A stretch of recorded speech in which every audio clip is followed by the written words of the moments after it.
Can I have one drink and drive? There is no easy answer to that question because we're all different, one person to the next, and our ability to metabolize alcohol is different from one person to the next. And in fact, it's different between one day and the next involving the same person. What may tip your mother over the limit may not tip you over the limit because you're younger, maybe you're in better physical condition, maybe you've slept well last night or better last night, maybe you've eaten more today and things like that. All these factors all combine to assist your metabolism to metabolize alcohol quicker. And in fact, what may tip you over the limit today, same amount of alcohol tomorrow may not. So it's different between people, but it's also different between a person given one day to the next to the next. So there's no easy answer and there's no scientific answer. I wish there was, but unfortunately there isn't. Can you go to jail for drink driving in Ireland? Conceivably, in theory, yes you can, but in practical reality, if it's your first time coming to court for a drink driving offence, which it is for most people, then it's almost certainly not the case that you will receive a custodial sentence. The custodial element is there, as it is for every offence, but it's only really used for people who commit drink driving a second or third or fourth time. For those people, there is obviously an enhanced risk of custody. But if it's your first time coming to court for drink driving, it's almost certainly the case that you will not be sent to prison or anything like that.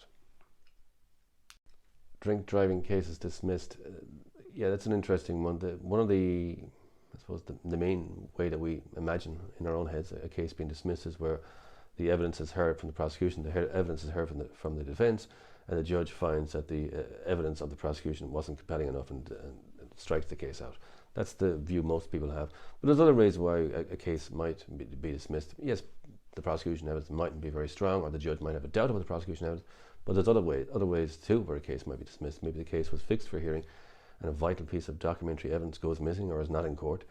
A vital piece of evidence wasn't given to the court, said in testimony, or a vital witness may not have turned up to court. And any one of those things can trigger an automatic strikeout of the case if one of those things is seen by the court to be a very vital aspect of the prosecution case. So there's many different ways why a case might be dismissed.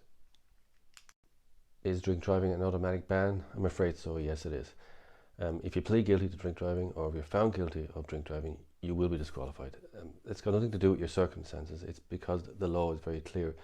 If you're found guilty or if you plead guilty, the judge must disqualify you. They have no choice but to do it, and they must put you off the road. The length of the disqualification then very much depends on how much over the limit you were. The disqualification, whether it comes in or not, has nothing to do with your circumstances, whether you need a car for work or anything like that. It's automatic. That means it's mandatory. So if you're found guilty or if you plead guilty, I'm afraid you will be disqualified from driving, yes.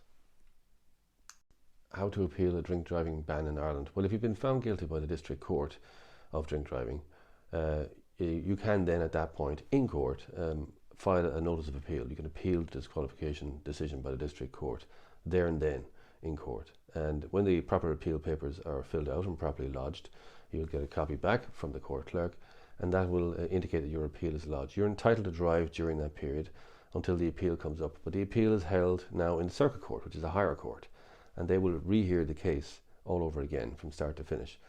And if you're successful then your appeal will be successful and the disqualification will be removed, obviously. But if it's not successful, then the decision of the lower court will remain. That's how an appeal works in drink driving cases.